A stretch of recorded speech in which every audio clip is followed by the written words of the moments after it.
Next up, we've got Lorn. To be honest, I could have chosen anything from Lorn. Lorn is a massive influence on Anon Speak, but this album specifically, Ask the Dust, this is the wax of it, is Lorn's second studio album, came out on the 18th of June 2012.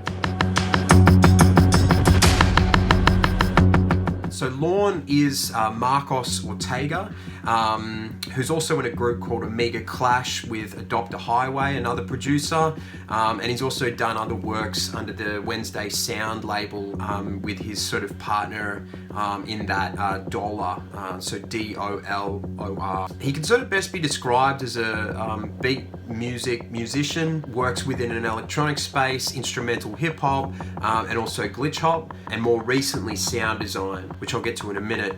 So this album, Ask the Dust, included 12 tracks, and in terms of how you would describe the sound for the album itself, it's very hard-edged beat music with pulsing bass lines through almost every single track all the way through the album. Tracks progress really well through this album. It's probably best heard as an album, even though each of the tracks can be listened to in isolation. It's really great as one full piece. Really slow beats, really slow, giving it a haunting, eerie, dark vibe, while at times also offering really concrete, crispy production. The reason why Lorn, I'm just going to say Lorn overall is influential because everything he does is just fantastic.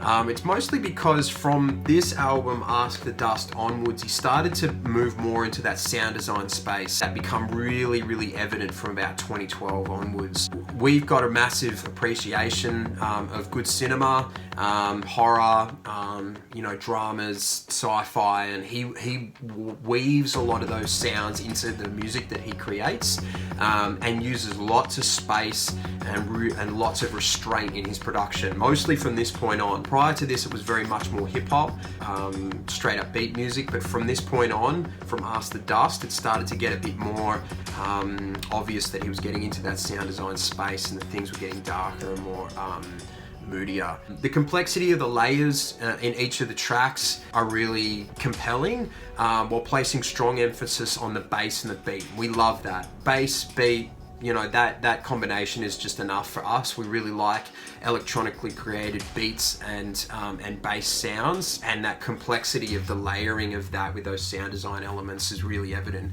in Lorn's work, as it inspired a lot of our work. Incredibly powerful, dark sound that can be fear-inducing, anxiety-provoking, while also being aggressive and in your face. And that combination of sounds is something that we wanted as avid horror movie fans, hip-hop fans, and bass music fans. And I think Lorn manages to do all of that with his sound. And you'll hear that if you haven't already heard his sound and you go and check it out, you'll be able to hear that influence, because it's just, at the front and center of a lot of what he does.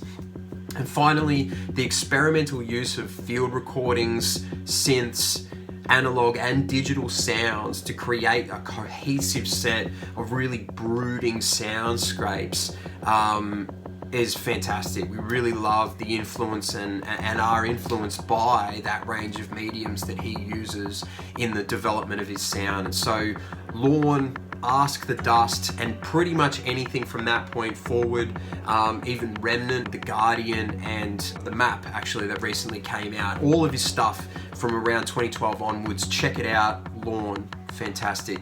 Couldn't recommend him enough.